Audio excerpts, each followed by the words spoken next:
Hello, good afternoon. How is everyone? Happy Thursday. Thursday. Our week is almost over. Hello, everyone. How are we? Hope we're having a phenomenal Thursday. Um, yeah, so I'll let everybody just take a sec to pop on.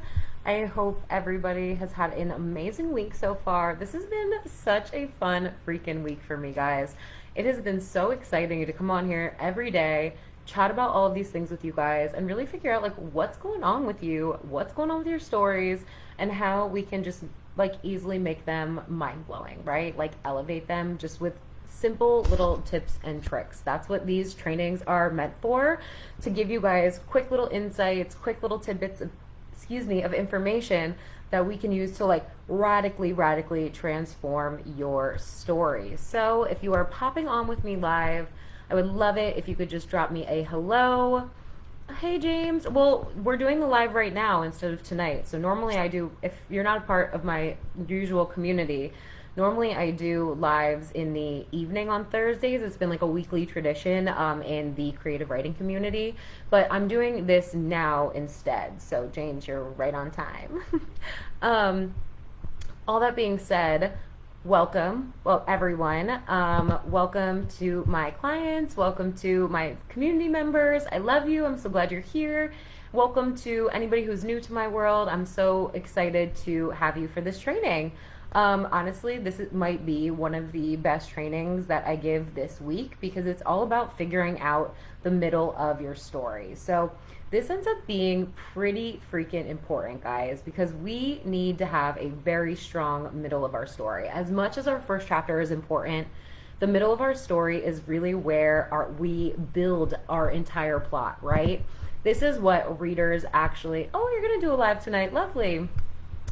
This is really what readers come to our story for. Like, yes, we need to have an amazing beginning, but what they stay for, and like the beginning is what reels them in, right? But what readers really stay for is the middle. Now, question, how many of you picked up a book, started a story, and thought, holy shit, this is going to be so good, but as soon as you get into the adventure, the mystery, the romance, whatever it is, you feel all the excitement just like fizzle out because it's boring, or it's confusing, or you just like don't really understand what the hell is happening?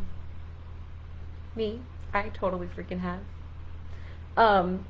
And honestly, I can think of like 3 books off the top of my head where I'm like, yeah, I did not finish, do not read, did not finish, because it was just, it didn't hold me, right? We want the middle of our story to hold readers' attention and really walk them through like, what is the journey that is happening here? Not just the external stuff, but the internal stuff too.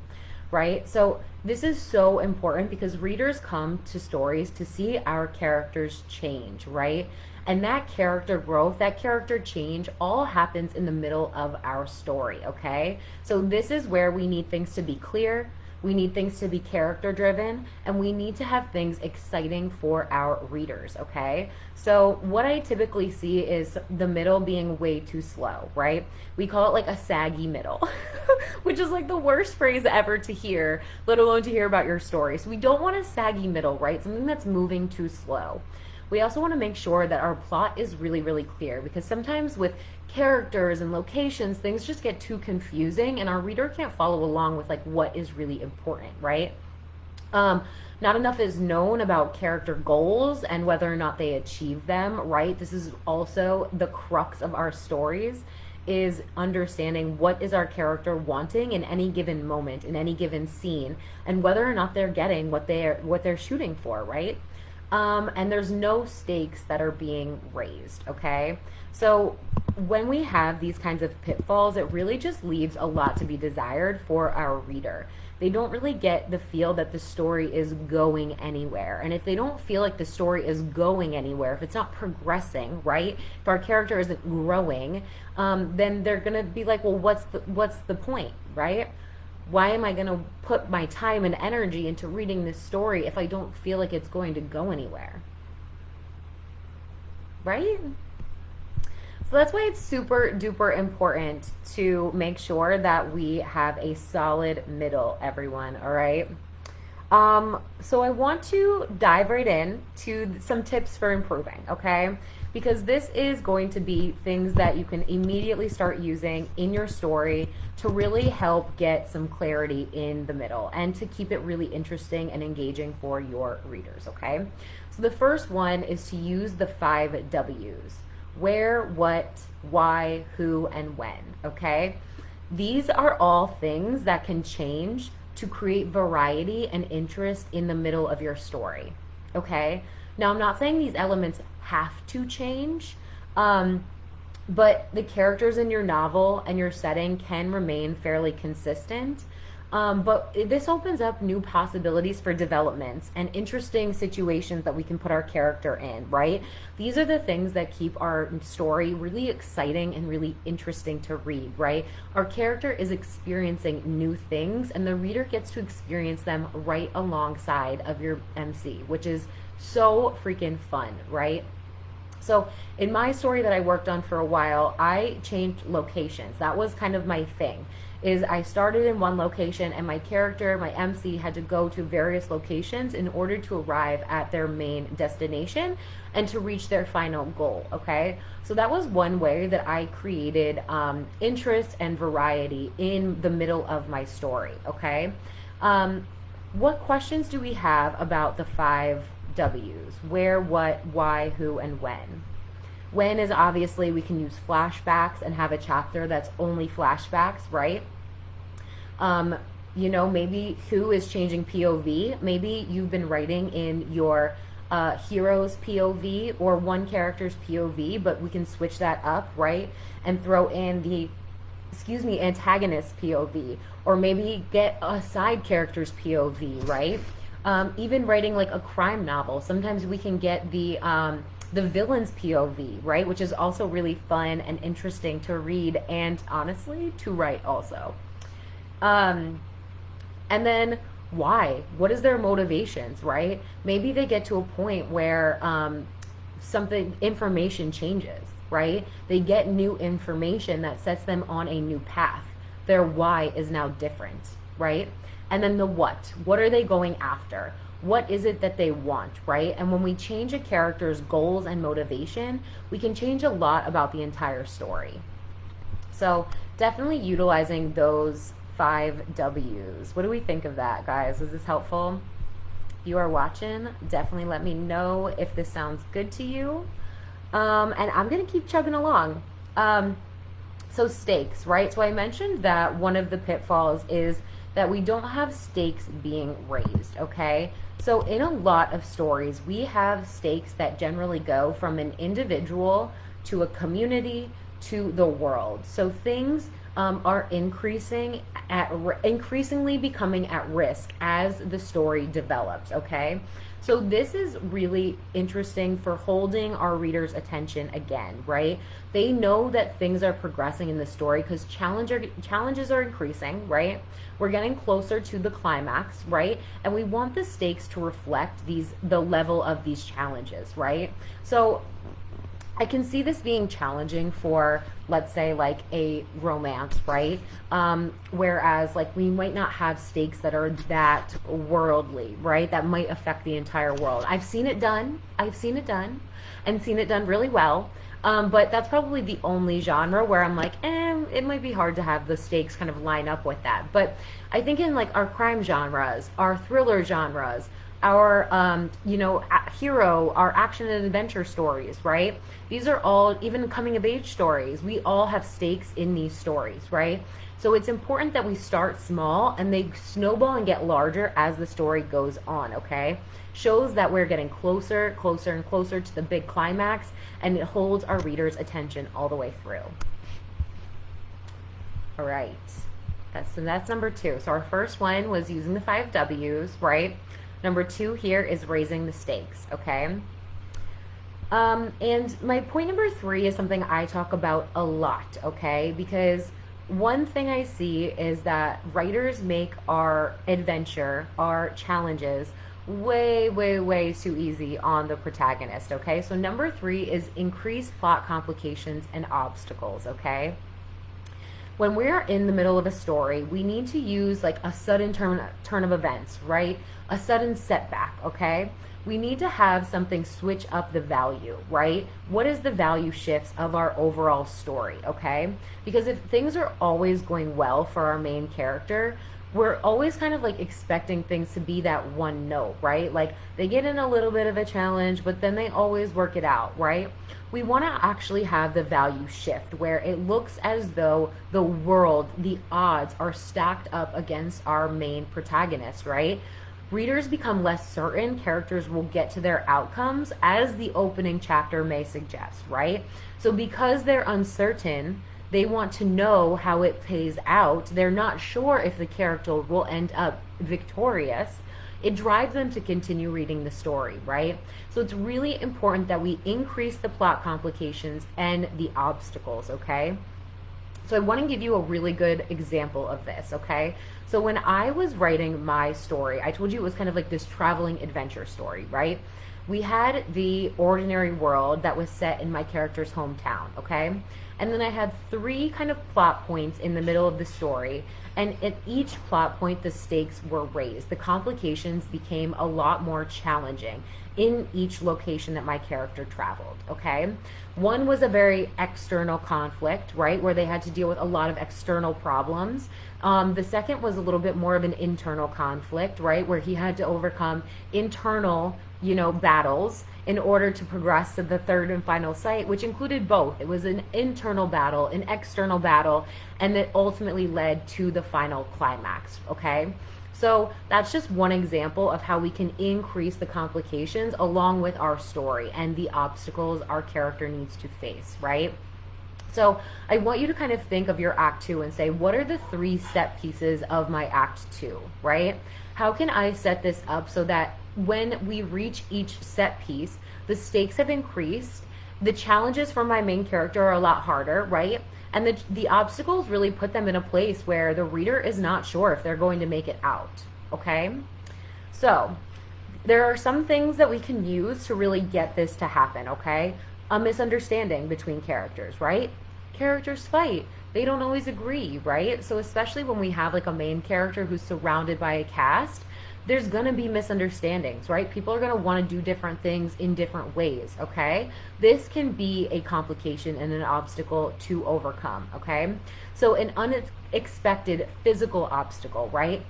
So like in a fantasy, in an action and adventure, right? There could be physical obstacles that they have to defeat, right? In order to get to the next level of their journey, of their adventure, right? Discoveries that change characters' understandings or goals. And this is really great for romances, right? Because romances, we start off in a place where our characters are unavailable for love, right? And we want to make that clear in a romance. But as the story goes on, discoveries about who the other person really is deep down inside can change our characters' goals and motivations, right? So one thing that really pops out to me is in Pride and Prejudice, when Elizabeth starts to realize that like Darcy's not as bad as she thought he was, right? Her goals shift a little bit. They change. She's like, okay, maybe I'm open to a little romance, So these are all tools that we can use to really increase the stakes, increase the complications, and increase our plot stuff, right? We really want to choose things that will drive the story forward, okay? And this is the other piece, guys. This is not one that I had on my list, but I think it is really, really important to chat about, okay? We need to have an active protagonist, okay? So if we are talking about the story bell curve, and I talk about this a lot in a lot of my trainings, okay? Because a lot of us are aiming to write commercial fiction, meaning we want to have our story in as many stores, in as many places, with as many readers as humanly possible, okay? So when we do that, we're looking at our arch plot, okay? Our arch plot is what is going to give us the highest number of readers in a given story framework, okay? We also have a mini plot and an anti-plot, and those are kind of on the far ends of the spectrum, both having a lot less readers, okay? So our goal is the arch plot, which is kind of like the middle of our story bell curve, right? So This is our sweet spot. This is what a lot of our writers, our authors are aiming to be in. And in order to meet the expectations of that arch plot, we need to have an active protagonist, okay? What does this mean? It means that our protagonist has clear goals and our main character is striving to accomplish those goals, okay? They are actively searching for something. They are actively going after something. They are actively pursuing a person, place, or thing, okay? This is what it will drive our character to action and really push our story forward, okay? Let me know in the comments if you have questions about this, all right? Because that is a really key piece. And the last kind of tip that I have for you is to work on creating subplots that add interest to our main story arc, okay? And it's so funny, I was literally just talking about this one with a client of mine this morning, okay? That our subplot can really add to our main plot, right? We want our subplots to be interesting and also push the story forward, okay? Subplots are so useful for making our main story arc way more interesting, especially in the middle when we're like, how the fuck am I gonna create another 2 scenes to get us to the next place, to get us to the next thing, right? Rely on our subplot, okay? So these subplots can give characters knowledge or skills they need to achieve the main goal, right? That would be one great subplot. A subplot could also be a place where we introduce supplementary information that adds maybe urgency, right, to our main plot. Like a new side character who reveals the antagonist, the villain's secondary goal, right? That heightens the need to take them down. That heightens the stakes, right? So we can have these introductions that really make a big impact from that subplot, okay? And a subplot provides ways to add more variety to your rising and falling action, okay? So as our action is increasing, how can the subplot almost mirror that? And that will increase drama, it will increase tension, right? So these are all the things that we really want to look for when we're thinking about our subplot and how we can add it into our story to make a bigger impact, especially when it comes to the middle, right? What questions do we have? Thank you so much, Obina. Let me know if I said your name right. But thank you so much. I appreciate that. What questions do we have about getting our middle all figured out? What questions do we have? So our tips, I'll go back over them. Number 1, use the 5 W's, right? Number 2, we want to raise the stakes as the story goes on, okay? We want to increase plot complications and obstacles for sure, all right? And I also mentioned we want that active protagonist, okay? We want that forward pursuit of something, especially in the middle of our story. And then I rounded it all off with creating these subplots, right? That add interest to our main story arc, all right? And guys, I'm going to dive so much deeper into all of this inside the Creative Writers Collective, okay? This is a 12-month group coaching program that I am so freaking jazzed about, okay? It is 12 months of masterclasses, of monthly challenges, of monthly book club meetings, and of weekly writing sprints, okay? So this is the ultimate group coaching program for writers who want to go from being just a hobby writer to a freaking author who gets well paid for their work.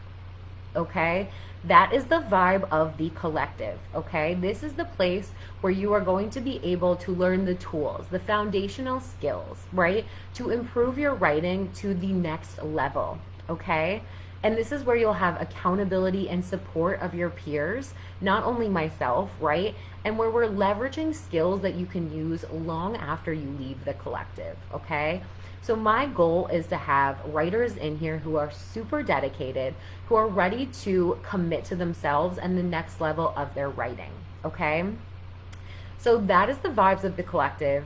We are going to be diving into how to make your middle less messy in way more detail inside of that space, okay? This container is really a treasured container for me because it really is like the next level of support, right? So if you are somebody who is like, I have been doing this for a while, I'm familiar with writing, but I know that I need more. I know I need a little bit more skill. I know I need a little bit more foundational knowledge to make sense of all of these things, right?